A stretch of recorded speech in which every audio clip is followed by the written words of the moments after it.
በፕሬዝደንቶች ጭምር የሚፈሩት የመረጃ ንጉስ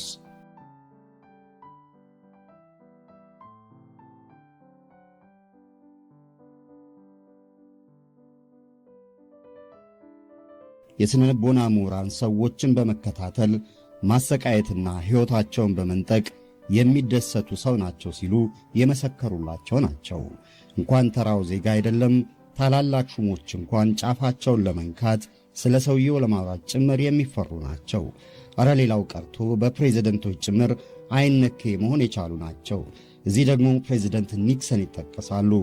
ታላቁ ሰው የሀገር አርማ ጀግና አጣን ሲሉ ለሕዝብ በይፋ ቢናገሩም በግል ከወዳጆቻቸው ጋር በኢየሱስ ይህ የተረገመ ሰውዬ በስተመጨረሻ ሞተ ሲሉ የፎታ ስሜታቸውን የገለጹ ናቸውና በአሜሪካ ታሪክ እጅግ የበዛ አነጋጋሪ ተረኮች ከሚነገርላቸው አንዱ ናቸው ጆን ኤድጋር ሁቨር። በተረኩ አንድ ጥግ እጅግ የከፋ ተንኮለኛ የብዙ ሰዎች ደም በእጃቸው ያለ ከተሰጣቸው የሥልጣን ገደብ በላይ ተጠቅሟል፣ የአሜሪካንን ፕሬዝደንቶች ሳይቀር የዘወሩ እኩይ ሰው የሚሏቸው ይበዛሉ። በሌላው ጥግ ደግሞ ለሀገራቸው የበዛ ገድል የፈጸሙ አሜሪካንን ከጠላቶቿ ጥቃት ለመከላከል የማይፈነቅሉ ድንጋይ የሌላቸው ሥራቸውን እንደ መደበኛ እንጀራ ጉዳይ ሳይሆን ከሥራቸው ጋር የተጋቡ ታላቅ አሜሪካዊ የሚሏቸውም አልታጡም። የግለሰብ ሕይወታቸውም እንዲሁ በእንቆቅልሽ የተሞላ ነው። በርካቶች ስለ ሁቨር ግላዊ ሕይወት ከሚያውቁት የሚገምቱት ይበዛል።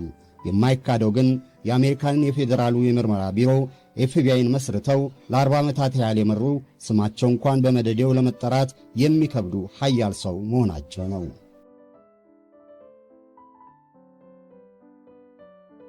ትውልዳቸው እዛው የአሜሪካ የፖለቲካ መዘወሪያ በሆነችው ዋሽንግተን ዲሲ ነው። የውልደታቸው ዕለት ደግሞ ልክ የዘመን መለወጫ ቀን በ1895 የወላጆቻቸው ዝርያ ከወደ ጀርመን ይመዘዛል። አባት ዲከርሰን የእንግሊዝና የጀርመን ቅይጥ ናቸው። እናት አና ማርያም ከጀርመን ስዊስ ዘር ይመዘዛል የዘር ግንዳቸው። ሁቨር የቤተሰቡ አራተኛና የመጨረሻ ልጅ ናቸው። መቼም የመጨረሻ ልጅ ተቀማጥሎ ነው የሚያድገው የሚለው ብሂል በእኛ አገር ብቻ አይደለም ያለው። እዛም አሜሪካን ያለ የቤተሰብ አስተዳደር ጣጣ በመሆኑ በሁቨር ታሪክ ድርሳናት ይገለጣል። በተለይ ከሁቨር ቀድማ የተወለደችው የቤተሰቡ ሴት ልጅ ሞታ ስለነበረ የሁቨር መወለድ የቤተሰቡን ሐዘን አስረሺ ለመሆን በቃም። በመጨረሻ ልጅነት ላይ ይህ መጨመሩ ሁቨር ተቀማጥሎ እንዲያድግ አድርጎታል ይላሉ የሕይወት ታሪኩን ያጠኑት። የሁቨር ቤተሰብ ያጣ የነጣ የማይባል ሀብት አጥግቦትም የናጠጠ የማይሰኝ እንዲያው መሃል ላይ ያልጎደለውም ያልሞላውም የሚባል ነው። እናት አና ማርያ የቤት እመቤት ሲሆኑ በሁቨር አስተዳደግና ስብዕና የበረከተ ሚና ነበራቸው ይባላል። አባቱ ዲከርሰን በመንግሥት የንግድ ቁጥጥር መሥሪያ ቤት በአነስተኛ የሥልጣን እርከን ላይ የሚሰሩ ነበሩ። በባሕሪያቸው ቁጥብ፣ የልጆችን አስተዳደግ ከመጋራት የራቁ እንደነበሩ የሁቨርን የሕይወት ታሪክ ያጠኑት ደራሲው አንቶኒ ሳመር ይናገራሉ። The father was really a quiet, unassuming, rather retiring character who liked his glass of beer on occasion. አባትየው የተገለሉ ጡረታ የወጡ የሚባሉ ባህሪ ያላቸው ናቸው። በምድር ቤት ለብቻቸው ቁጭ ብለው ጠርሙስ ቢራ መጠጣት የሚወዱ አይነት።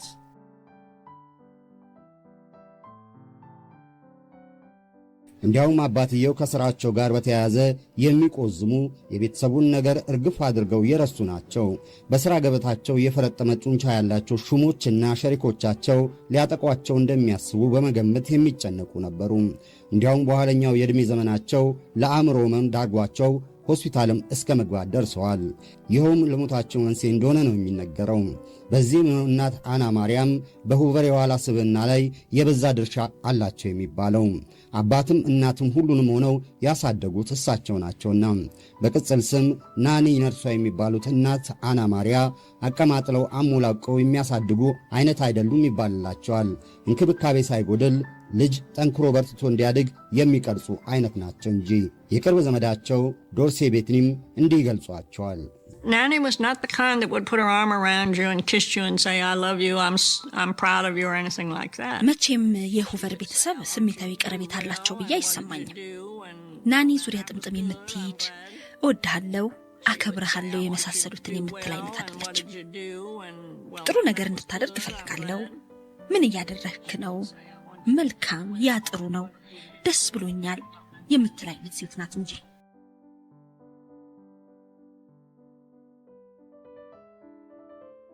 ሁቨር ከታላላቆቹ ከ12 ዓመቱ አሊያና ከ15 ዓመቱ ትንሹ ዲከርሰን ጋር ነው ያደገው።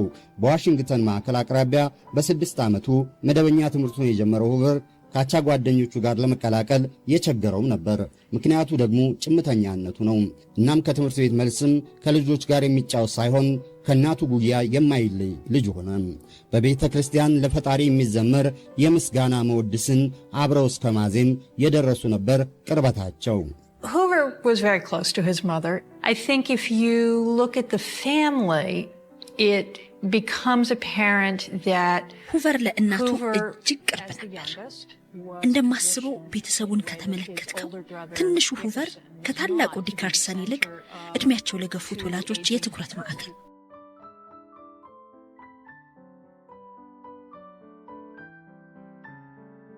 የ14 ዓመት ልጅ እያለም እናቱና ሁቨር ይበልጥ የሚያቀራረብ ሁኔታ ተፈጠረም። ታላላቆቹ ወንድምና እህቶቹ አግብተው ከቤት ወጡ። በቤቱ የቀረው እሱ ብቻ መሆኑ ታዲያ የባሰ ብቸኝነት እንዲጫጫነው ምክንያት ሆነም። ሁቨር ታዲያ ማምለጫ ዘዴ መፈለጉ አልቀረም። በሚያምር እጅ ጽሕፈት የየዕለቱ ውሎውን በማስታወሻ በዝርዝር ማስፈር ነበር መፍትሄውም። በየዕለቱ የራሱን ውሎ ሌሎች የሚያደርጉትን ጭምር በዝርዝር በማስታወሻው መክተቡ የማይዛንፍ ቋሚ ሥራ አደረገው። እንደ እናቱ ሁሉ ለእያንዳንዷ ዝርዝር ጉዳይ ጥልቅ ትኩረት የሚሰጥም ልጅ ሆነ። Edgar had one room that he had as a desk and study as well as his bedroom. ኤድጋር አንድ ክፍል ነበረው። የሚያጠናበት ጠረጴዛና አልጋም ነበሩ። በክፍሉ ውስጥ እሱ ዕቃዎቹን በጥንቃቄና በሚያምር መልኩ ነበር የሚያስቀምጠው። እሱ ክፍል ውስጥ ገብተህ ምንም ነገር ማንቀሳቀስና መንካት አትችልም፣ ምክንያቱም ከነካህ እሱ ያውቃልና።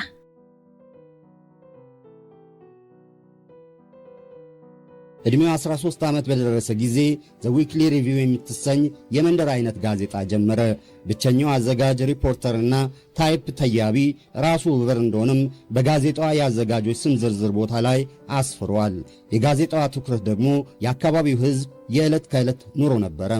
ይህችን ጋዜጣ ተብዬ በነጭ ወረቀት ላይ እየተተየበ የሚያሰራጨው ደግሞ ለጎረቤቶቹ ቤተሰቦቹና ጓደኞቹ ነበረም። በየወሩ መጨረሻ ደግሞ በሚጠቅሳት ጥቅስ ይታወቃል። ጥቅሷም ፍላጎቱ እስካለ ድረስ መንገድ አለ የምትል ነበረች።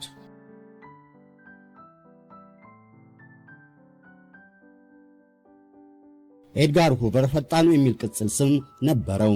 ለዚህ ቅጽል ስሙ ሁለት ምክንያቶች ይሰጣሉ። ሁቨር በአንድ ወቅት ለጋዜጠኞች እንደተናገረው በወጣትነቱ በግሮሰሪ ዕቃ ማመላለስ ሥራ ተቀጥሮ ነበረ። የሚያገኘውን ገንዘብ ሳያጠፋ ለእናቱ ስለሚሰጥ ፈጣኑ የሚል ስም እንደወጣለት ይናገራል። ቀደም የክፍል ጓደኞቹ ግን ፈጣኑ የሚል ቅጽል ስም ያወጣንለት እኛ ነን ይላሉ። ኮልታፋነቱን ለማስቀረት በፍጥነት ይናገር ስለነበረ ፈጣኑ የሚለው ስም እንደሰጡት የሕይወት ታሪኩን ለጻፈው አንቶኒ ሳመርስ ነግረውታል። I found an old school friend of his still alive, age nearly 100, who said, "Oh yes, I remember Speed. We called him Speed because he talked so fast." በሕይወት ያለውን የድሮ ጓደኛውን አግኝቼዋለሁ። ዕድሜው ወደ 100 ይጠጋል። አሉም ያለኝ ፈጣኑን አስታውሳለሁ። በፍጥነት ያወራ ስለነበረ ነው ፈጣኑ ያልነው። ሁሰር በፍጥነት ያስባል፣ በፍጥነት ያወራል።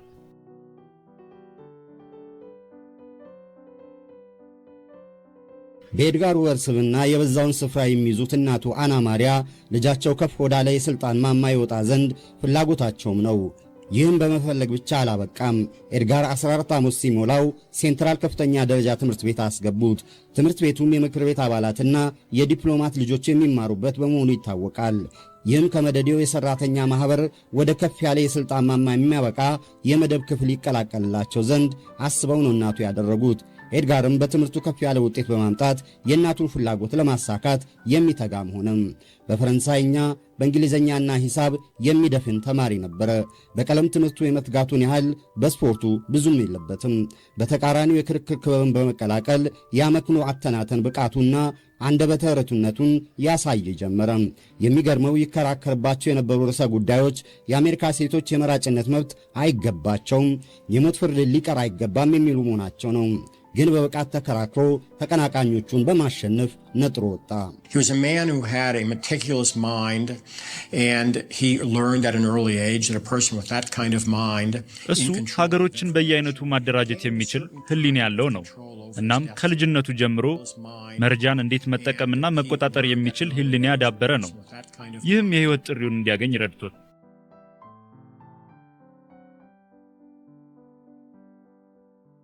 በሁለተኛ ደረጃ ትምህርት ቆይታው የትምህርት ቤቱ የእጩ መኮንኖችን ክበብ በመቀላቀል የመሪነት ክህሎቱን አዳበረ። በወታደራዊ ስልጠና የበቃ ሆኖ የቡድኑ መሪ እስከመሆንም በቃ። በእጩ መኮንነትም ሆነ በሁለተኛ ደረጃ ቆይታው ኤድጋር ሁቨር እንደ ጎረምሳ ከሴቶች ጋር ሊወዳጅ የሚጥር ሳይሆን በተቃራኒው ከሴቶች ፍጹም የራቀ ነበረ።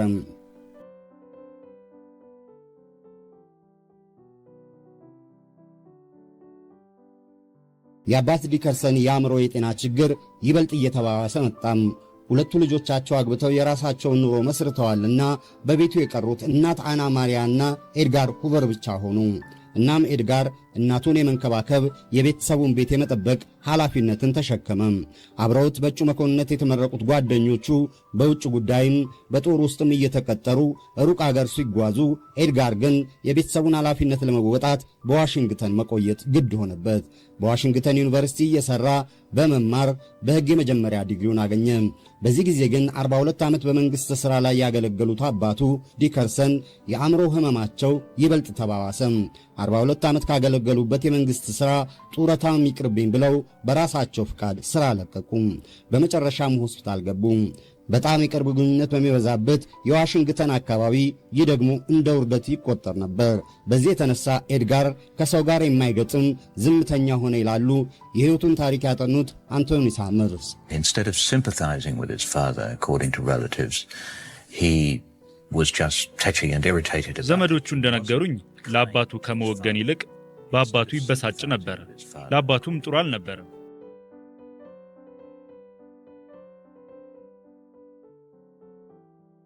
ፕሬዚደንት ኒክሰን በጀርመን ላይ ጦርነት ባወጁ ጊዜም አብረውት የተማሩት ተማሪዎች በጦርነት ለመሳተፍ ይሽቀዳደሙ ነበር። ወደ አውሮፓ የጦርነት ምሽጎችም ሲጓዙ በባቡር ጣቢያ ተገኝቶ ሸኛቸው። እሱ ግን የዋሽንግተን ታላላቅ የመንግሥት መሥሪያ ቤቶች ናቸው ምሽጎች የሚሆኑት አለም። የሁለተኛ ዲግሪውን በሕግ ካገኘ በኋላ የሕግ ባለሙያነትን ፈተናውንም አለፈ። እናም በፍትህ ሚኒስቴር መስሪያ ቤት ሥራ አገኘም። እስከ መጨረሻ የዘለቀውን መረጃን የመሰብሰብና የመጠቀም ሥራውን ሀ ብሎ ጀመረም። ቀዳሚ ሥራው አሜሪካንን ለአደጋ ያጋልጣሉ ተብለው የሚጠረጠሩ የአውሮፓ በተለይም የጀርመን ስደተኞችን መረጃ መሰብሰብ ነበረ። Hoover's job was handling an almost insurmountable problem. There were hundreds of thousands of alien Germans in the United States, and there were millions of ሁቨር የተቀበለው ሥራ ሙሉ ለሙሉ የማይፈታ ችግር ነበር ማለት ይቻላል። በመቶ ሺህ የሚቆጠሩ ጀርመናውያን ስደተኞች በዩናይትድ ስቴትስ ነበሩ። በሚሊዮን የሚቆጠሩ የኦስትሪያ ሃንጋሪ ስደተኞችም እንዲሁ። የፍትህ መስሪያ ቤቱ ደግሞ ማን ይግባ ማን አይግባ የሚለውን መለየት ነበረበት። ይህን ሥራ ነበር ኤድጋር ብቻውን የተወጣው።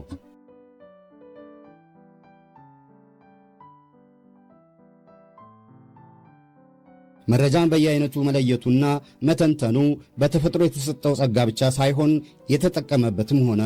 ይህም ባለቆች ዘንድ ክብርና ሞገስ አስገኘለት። ብዙም ሳይቆይ ወደ አቃቤ ሕግነት ማዕረግ አደገም።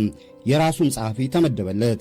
የሚያደራጀውም ለአሜሪካ ያሰጋሉ የተባሉ ጀርመናውያንና የጀርመን ዝርያ ያላቸው ሰዎች ፋይል ቁጥር እያደገ መጣም።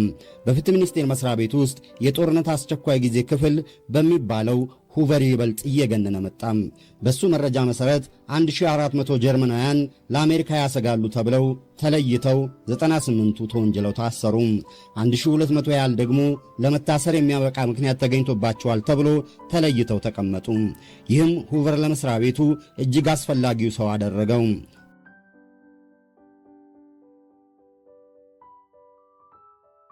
አንደኛው የዓለም ጦርነት ማብቃት ለሁቨር ችግሮችን አመጣም። በጣም በቁጥብነት አፍርቷት የነበረችውና ሊያገባት አስቧት የነበረችው ጓደኛው ከጦርነት የተመለሰ መኮንን ለማግባት መወሰኗን አረዳችውና በሌላ በኩል ደግሞ ኃያልነቱን በመስሪያ ቤቱ ያቀዳጀው የጀርመኖች ፋይል ጦርነቱ አብቅቷልና አስፈላጊነቱ ከጥያቄ ላይ ወደቀ። የመረጃ ሰው የሆነው ሁቨር ታዲያ ምክንያት አስሶ ማግኘት አልተሳነውም። በዚህ ወቅት ታዲያ እስከ መጨረሻው አጥብቆ የጠላው የነበረውና የኃያልነቱ ምንጭ የሆነው ኮሚኒዝምን አገኘ። He did his own study of the American Communist Party. የአሜሪካን ኮሚኒስት ፓርቲ በተመለከተ የራሱን ጥናት አደረገ። እናም በ1917 ሌኒን ቡድኑን በሩሲያ ላይ የፈጠሩት አደጋ አይነት እነሱም በአሜሪካ ላይ ይፈጥራሉ የሚል ስጋት ነበረው።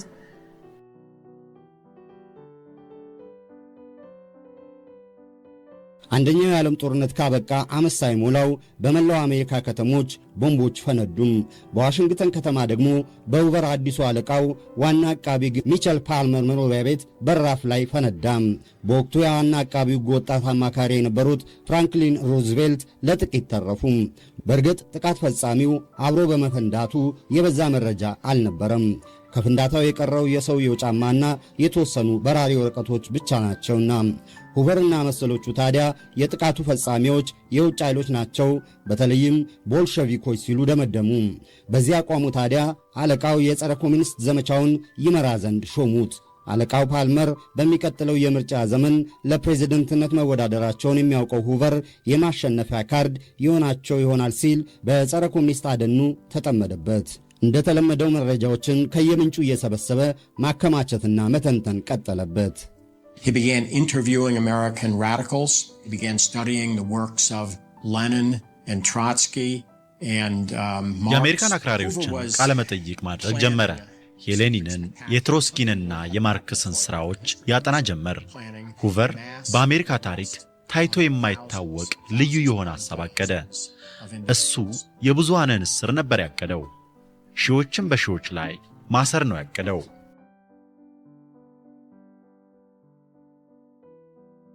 በቀደመው ጊዜ የጀርመን ስደተኞችን ፋይል ሁቨር ቢይዝም ኮሚኒስቶችን በተመለከተ የሰበሰበው ደግሞ እጅግ የላቀ ሆነ።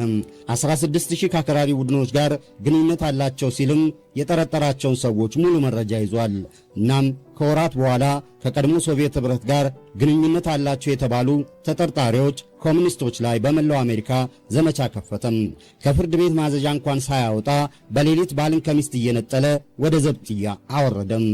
247 ያህሉን ወደ ሩሲያ በመርከብ ሸኛቸው። የመገናኛ ብዙሃን ሁቨርና አለቃውን የትግሉ አሸናፊ ሲሉ ጀግና አደረጓቸው። ይህ ግን በቀዮቹ ኮሚኒስቶች ላይ የተጀመረው ዘመቻ ገና ትንሹ አካል ነበረም። ከሳምንታት በኋላ ከዛ ቀደም በአሜሪካ ታሪክ ታይቶ የማይታወቀው የፖሊስ ኃይል ተዘጋጀም። ስም ያልተጻፈባቸው 3000 የፍርድ ቤት ማዘዣዎች ተዘጋጁም። የሚታሰሩት ደግሞ የአሜሪካ ኮሚኒስት ፓርቲ አባላትና ተጠርጣሪ ኮሚኒስቶች ናቸው። ሁቨር ለሥራ ያመቸው ዘንድ ከኮሚኒስት ፓርቲው ውስጥ ባሉ የመረጃ ምንጮቹ አማካኝነት በመላው አሜሪካ በ33 ከተሞች ኮሚኒስቶች በተመሳሳይ ሰዓት ስብሰባ እንዲጠሩ አመቻቸ። እናም በየአካባቢው የሚገኙ ፖሊሶችን ጭምር በመጠቀም 10,000 አክራሪ የተባሉትን በመክበብ በቁጥጥር ስር ማድረግ ቻለም። በእስሩ ጊዜ መደብደብና ኃይል መጠቀም የተፈቀደ ያህል ነበረም። በዚህ ጊዜ ታዲያ ሁቨርና አለቃው የበረታ ተቃውሞ ገጠማቸው። በምክር ቤትም ጉዳዩ ቀርቦ ሕገወጥ የኃይል አጠቃቀም በሚል ተተቹ። ሁቨር ግን ከመውደቅ ይልቅ ይበልጥ እየተፈራ መጣም። ለዚህም በሚወስደው እርምጃ ሁሉ ተጠያቂ እንዳይሆን የበዛ ጥንቃቄ ማድረጉ ይነገርለታል። Hoover has not gone down in part because he's so careful, because he does what people tell him to do. ሁቨር በድርጊቱ ያልወደቀበት ምክንያት ጥንቁቅ በመሆኑ ነው። ምክንያቱም እሱ ያደረገው ሌሎች እንዲያደርግ ያዘዙትን ነው። እናም ያደረገውን መረጃ በማስደገፍ ማስረዳት ይችላል። የሁቨር መዛግብቶች ራሱን የሚከላከሉ ናቸው፣ እንዲሁም ለማጥቃትም ሊጠቀምባቸው ይችላል።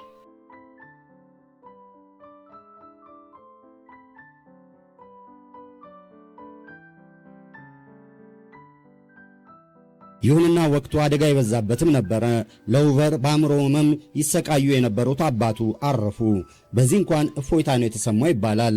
በሌላ በኩል ግን ሥራውን ለማጣት ቋፍ ላይ መድረሱ ነበር ዋነኛው ችግሩ። ጊዜው እስኪያልፍ ዝቅ ብሎ በትዕግሥት እየጠበቀም መወጣጫውን ማዘጋጀቱ አልቀረም። ጊዜውም ደረሰና ብዙ የማይታወቀውን የምርመራ ቢሮ በሚባለው የፖሊስ ተቋም በ29 ዓመቱ ምክትል ዳይሬክተር ለመሆን በቃ።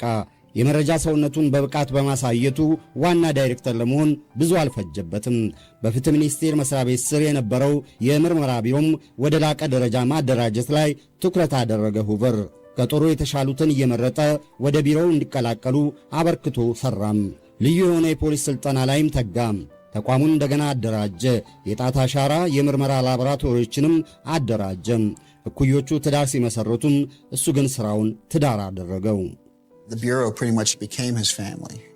ቢሮው በአብዛኛው ማለት ይቻላል የእሱ ቤተሰብ ሆነ። የሰው ልጅ የሚከፍለው የመጨረሻ መስዋዕትነትንም ከፍሏል። በዘመኑ የባንክ ዘረፋ የአሜሪካ ዋነኛ ችግር ነበረ። ዘራፊዎቹ ከፖሊስ የበለጠ የጦር መሳሪያ ነበራቸው። ተሽከርካሪዎቻቸውም እንዲሁ ከፖሊስ የበለጡ ፈጣኖች።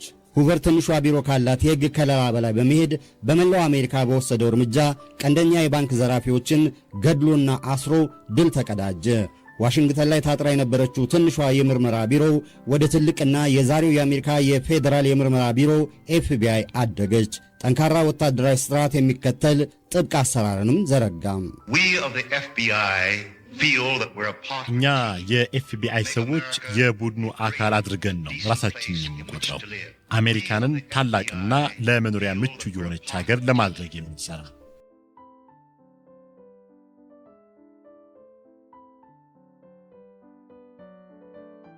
አሁን ዋነኛው የፌዴራሉ የምርመራ ቢሮ ኤፍቢአይ ራስ ሆነዋልና እናክብራቸው።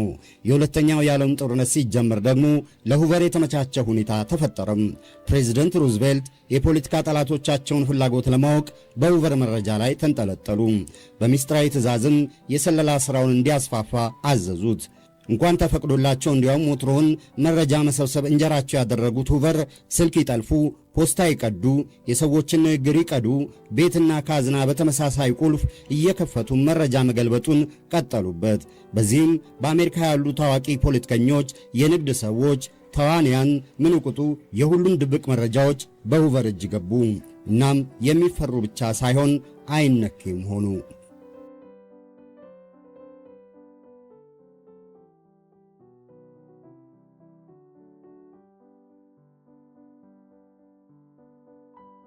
ከጃፓን የፐርል ሃርበር ወደብ ጥቃት በኋላም አሜሪካ ወደ ጦርነቱ በቀጥታ ስትገባም የሀገር ደህንነትና ጸጥታ ጉዳይ በሁቨር እጅ ወደቀ።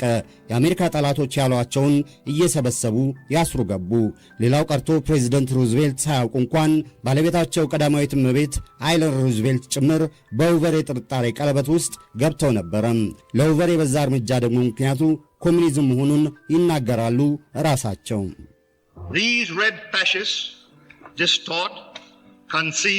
እነዚህ ቀይ ፋሽስቶች ዓላማቸውን ለማሳካት ይዋሻሉ፣ ያጭበረብራሉ፣ መረጃን ይቀያይራሉ። ማጭበርበር ደግሞ ዋነኛው ተግባራቸው።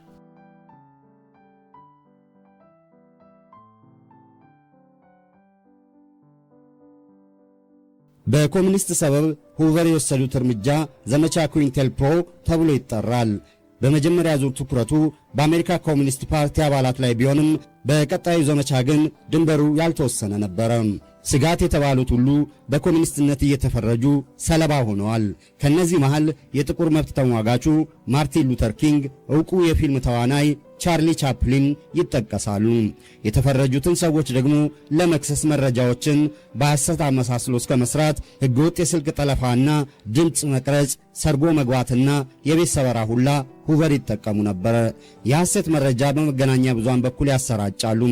በዚህ የተነሳ የአሜሪካን ሀያላን ታዋቂ ሰዎች መረጃ የግል ሕይወታቸውን የሚመለከት ሳይቀር በሁቨር እጅ ገባም። የዘመቻ ገደብ ማጣት የመገናኛ ብዙሃንና የሕዝብ መነጋገሪያ መሆኑ አልቀረም። በዚህም የተነሳ ከፕሬዝደንት ትሩማን ሳይቀር የበረታ ተቃውሞ ገጠማቸው። ኮሚኒዝምን እንደማልዋጋ ነግራቸዋለሁ። ጥሩውን ኤፍቢአይ እንደ ገስታፖ ወዳለው ምስጢራዊ ፖሊስ አንቀይረው። ወትሮም ጠላት መፍጠርና ታላቅነታቸውን እንደጠበቁ መቆየት የማይሳናቸው ሁቨር ሌላ የዘመቻ ግንባር አላጡም።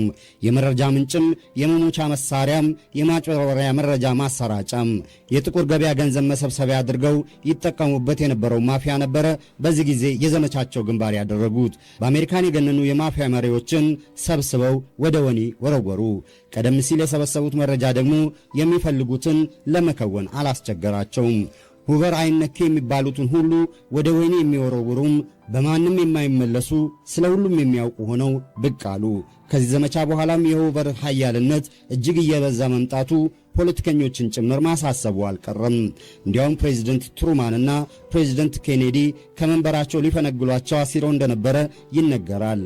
ግና ሁቨር የያዙትን መረጃ እየተጠቀሙም የወንጀል ተጠየቅ ካርድ እየመዘዙም በማስፈራራትም በማጋለጥም የማይነቀነቁ ሰው ሆኑ እንጂ። እንዲያውም በፕሬዝደንት ኬኔዲ ግድያ እጃቸው አለበት የሚሉም የሴራ ተንታኞች አንዱ ምክንያት ኬኔዲ ሁቨርን ከስልጣናቸው ለማስነሳት መገዳደራቸው ነው ይላሉ። የኬኔዲ ግድያ እውነት እንዳይወጣ ያፈኑትም ሁቨር ናቸው የሚሉ አልታጡም።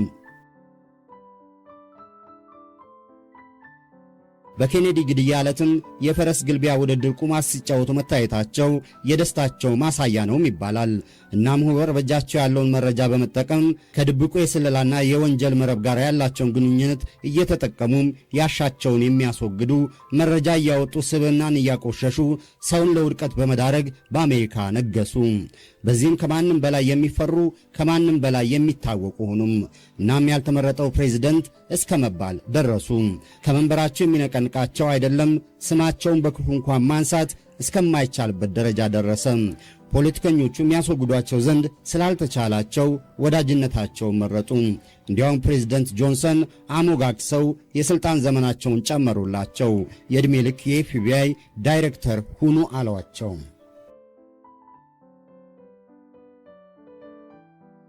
በሰፈሩት ቁና መሰፈር አይቀርም ይባላልና ሁቨር ስማቸው ይቆሽሽ ዘንድ ተራቸው ደረሰ። በእርግጥ መረጃውን ማፊያና የተለያዩ ቡድኖች አውጥተውታል ቢባልም ጠላቶቻቸው ሁሉ ተረባረቡባቸው። ከምክትላቸው ክላይድ ቶምሰን ጋር አንሶላ የሚጋፈፉ ግብረ ሰዶማዊ ናቸው ተባሉም። መገናኛ ብዙሃን መረጃውን እያጣቀሱ ወሬውን ያራግቡት ገቡ። አሜሪካንን ይዘውሩ የነበሩት ሁቨር ጠላተ ብዙ ናቸውና ሁሉም ተነሱባቸው። ቁማር ወዳድነታቸውም እንዲሁ ተጋነው ይወራ ጀመረ። ሁቨርም እጅግ ድብርት ተጭኗቸው የመጠጥ ሱሰኝነታቸውን በዛ። እናም ሳይጠበቅ ለብቻቸው በሚኖሩበት ቤታቸው ሞቶ ተገኙ። በልብ ህመም የተነሳ ሞቱ ተብሎ በይፋ ተነገረ። ፕሬዚደንት ኒክሰን በተገኙበት በታላቅ ክብርም ተቀበሩ። Congress ordered that Hoover's body lie in state in the Capitol Rotunda, an honor never before accorded to a civil servant. I can say from personal knowledge that he is a man who has never served a party. He has always served his country, and he deserves credit. ከግል ዕውቀቴ ተነስቼ መናገር እችላለሁ። እሱ መቼም ቢሆን ፓርቲን ያላገለገለ፣ እሱ ሁልጊዜ ሀገሩን ያገለገለ ሰው ነው። ለዚህም የሚገባውን ምስጋና ሊያገኝ ይገባል።